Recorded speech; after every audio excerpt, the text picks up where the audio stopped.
โดยปฏิบัติตามวาระแห่งชาติว่าโดยการแก้ไขปัญหายาเสพติดมาฮอดต้นเดือนสิงหาคม 2022ได้รับแรงข่าวจากพลเมืองดีว่ามีคนบ่ดีเคลื่อนไหวเสพและค้าขายยาเสพติดอยู่บ้านปักปุกกุมเบียงพันธ์เมืองสำไต่แขวงหัวพันจากนั้นเจ้าหน้าที่ปกสเมืองสำไต่จึงได้แต่งตั้ง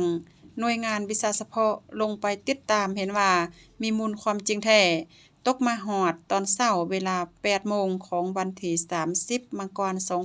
2023เจ้าหน้าที่ปกสเมืองสำไต่จึงได้แต่งตั้งหน่วยงานวิชาเฉพาะลงไปสมทบกับองค์การปกครองบ้านปักปุกเข้าไปกวดค้นเถียงไห่อยู่ห้วยโบ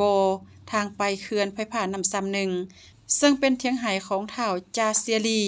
อายุ60 ปีประชาชนอยู่บ้านปักปุกกุมเบียงพันธ์เมืองสำไต่แขวงหัวพันผ่านการกวดค้นของเจ้าหน้าที่ได้พบเห็นของกลางประเภทยาบ้าจำนวน50 เม็ดซุกเสืองไว้นำถุงเสื้อเบื้องขวาของผู้เกี่ยวพร้อมยาฟิน1 จอกน้อยและปืนแก๊ป1 กระบอกห้อยไว้อยู่ผาเถียงไห่ของผู้เกี่ยวจากนั้นเจ้าหน้าที่จึงได้กักตัวผู้เกี่ยวพร้อมของกลางจำนวนดังกล่าวมาสืบสวนสอบสวนหาข้อมูลที่ไปที่มาของยาบ้าจำนวนดังกล่าวผ่านการสอบสวนขั้นเบื้องต้นของเจ้าหน้าที่ผู้เกี่ยวได้สารภาพว่ายาบ้าจำนวน50 เม็ดยาฟิน1 จอกน้อยและปืนแก๊ป1 กระบอกแม่นของผู้เกี่ยวแท้ได้ซื้อนำบุคคลที่บ่ฮู้ชื่อมาไว้เพื่อเสพและจำหน่ายขายย่อยจากนั้นเจ้าหน้าที่ปกสเมืองสำไต่จึงได้นำตัวผู้เกี่ยวพร้อมของกลางส่งให้แผนกสกัดกั้นและต้านยาเสพติดปกสแขวงหัวพัน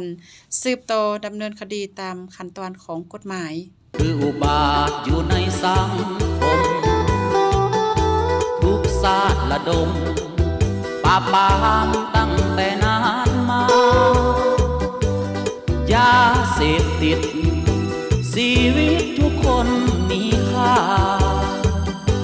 พ่อแม่เกิดมาหวังว่าลูกตนเป็นคนดีผิดหาย